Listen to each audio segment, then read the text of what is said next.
نحمده ونصلي ونسلم على رسوله الكريم اما بعد فاعوذ باللہ من الشیطان الرجیم بسم اللہ الرحمن الرحیم۔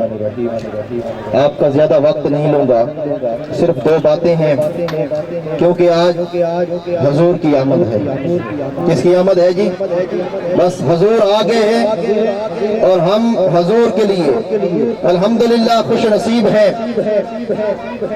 حضور کی امت میں پیدا ہونا یہ بھی بہت بڑی خوش نصیبی ہے، لیکن امت میں پیدا ہونے کے بعد کچھ وہ بھی ہے کہ آج وہ گھروں میں بیٹھ کر ہمارے اوپر باتیں کر رہے ہوں گے کہ ان کو کیا ہو گیا ہے، اور اپنی اپنی قسمت کی بات ہے۔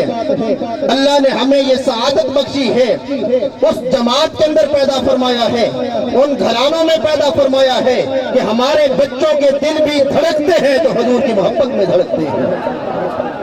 ہمارے تو بچے بھی حضور کے دیوانے ہیں، ہمارے تو بچے بھی حضور کے عاشق ہیں۔ تو اللہ کا شکر ہے کہ اللہ نے ہمیں ان گھرانوں میں اس جماعت کے اندر رکھا ہے کہ جن جماعت کے اندر جب حضور کی عزت کی بات آئے تو یہی جماعت کے جوان اپنی گردنیں قربان کرتے ہیں، جب حضور کی ختم نبوت کی بات آئے تو یہی جماعت ہے جس کے جوان اپنی جانیں قربان کرتے ہیں۔ تو الحمدللہ آج میں یہاں سے ویسے گزر رہا تھا، آگے بیان تھا تو بزرگوں نے حکم کیا ہے صرف دو باتیں۔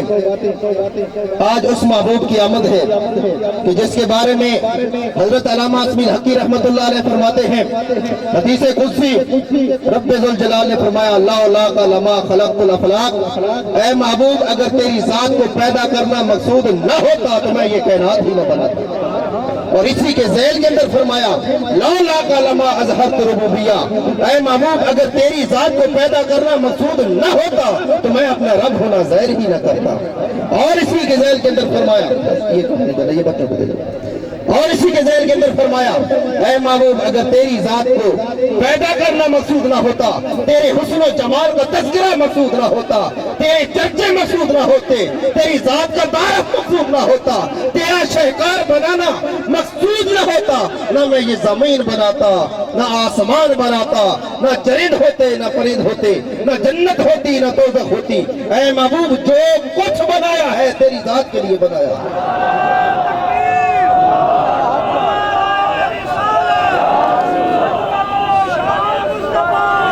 جو کچھ بنایا ہے تیری ذات کے لیے، اس لیے تو فرمایا لقد من اللہ علی المؤمنین اذ بعث، اے مومنو میں نے تمہارے اوپر بڑا احسان کیا ہے، بہت احسان کیا ہے۔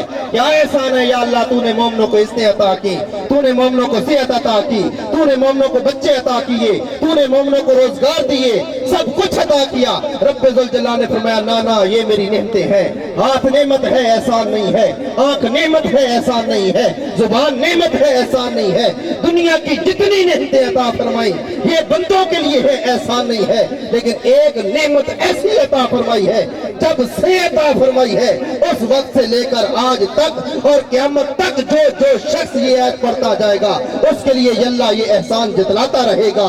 اور وہ نعمت کیا ہے؟ فرمایا میں نے اپنا پیارا محبوب، اپنا لاڈلا محبوب اپنی ذات کا مظہر بنا کر مومنوں کو عطا کر دیا۔ کن کو عطا کر دیا ہے؟ مومنوں کو عطا کر دیا ہے۔ اس لیے تو کسی شعر نے کہا نا کون دیتا ہے اپنا محبوب کوئی کسے، تو بھائی اپنا محبوب ہی کوئی کسی کو دیتا ہے؟ کون دیتا ہے اپنا محبوب کوئی کسے، ایسی نعمت لٹانا بڑی بات ہے، بڑی بات ہے۔ تو میرے بھائیو اللہ کا محبوب آ گیا ہے، اب حضور آ گئے۔ کون آ گئے جی؟ بس حضور آ گئے ہیں۔ جب حضور آ گئے تو اب قانون بھی حضور کا چلے گا، بات بھی حضور کی ہوگی، نام بھی حضور کا ہوگا، پیغام بھی حضور کا ہوگا، چرچا بھی حضور کا ہوگا۔ اب اگر ملک کی حکومت ہو یا نجی قانون ہو، نیچے سے لے کر اوپر تک اب بات چلے گی تو حضور کی چلے گی، کیونکہ حضور تو آ گئے، حضور تو آ گئے ہیں۔ دین آیا، دین آیا، دین آیا۔ اب میں نوجوانوں کو آخر میں یہی پیغام دے کے جا رہا ہوں۔ آج ہم گھروں سے نکلے ہیں، اس لیے نکلے ہیں، کسی پیر، کسی مولوی، چودھری، خان وڈیرے کے لیے نہیں، ہم تو حضور کے لیے نکلے ہیں۔ لبیک لبیک لبیک یا رسول اللہ، لبیک لبیک لبیک یا رسول اللہ، تاجدار ختم حضور کے لیے نکلے ہیں. آج جس طریقے سے حضور کی آمد پر ہم گھروں سے نکلے ہیں فقط حضور کے لیے, نہ کسی جماعت, نہ کسی پارٹی, نہ کسی وڈیرے, نہ کسی خان, نہ کسی چودھری کے لیے, کیونکہ سب سے بڑا خان اور سب سے بڑا محبوب کائنات تو حضور کی ذات ہے.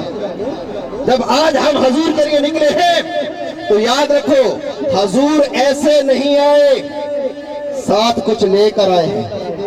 حضور ساتھ اپنا دین لے کر, اللہ کا دین لے کر آئے ہیں, اور آئے اس لیے ہیں کہ لے یظہرہ علی الدین کلہ, کہ یہ دین کی حکمرانی پوری دنیا پر ہو جائے.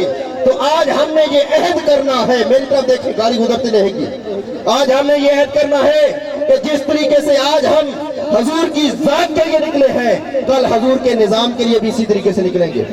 کیوں بھائی عہد کرتے ہیں نا, حضور کے نظام کے لیے بھی اسی طریقے سے نکلیں گے. جب حضور کے ذکر کی بات آئے تو ہمارے جوان کھڑے ہو جاتے ہیں. جب حضور کی عزت اور نموز رسالت کی بات آئے تو ہمارے جوان کھڑے ہو جاتے ہیں. جب حضور کے ختم نبوت پر پہرےداری کی بات آئے ہمارے جوان جانے دیتے ہیں. لیکن جب ملک کے اندر دین کی سربلندی, دین کی حکمرانی, دین کو تخت پر لانے کے لیے جب وقت آئے گا تو انشاءاللہ تعالی ہمارے جوان اسی طریقے سے میدان کے اندر نکلیں گے, اسی طریقے سے میدان کے نکلیں گے. اللہ پاک ہم سب کو عمل کی توفیق عطا فرمائے. وما توفیقی الا باللہ.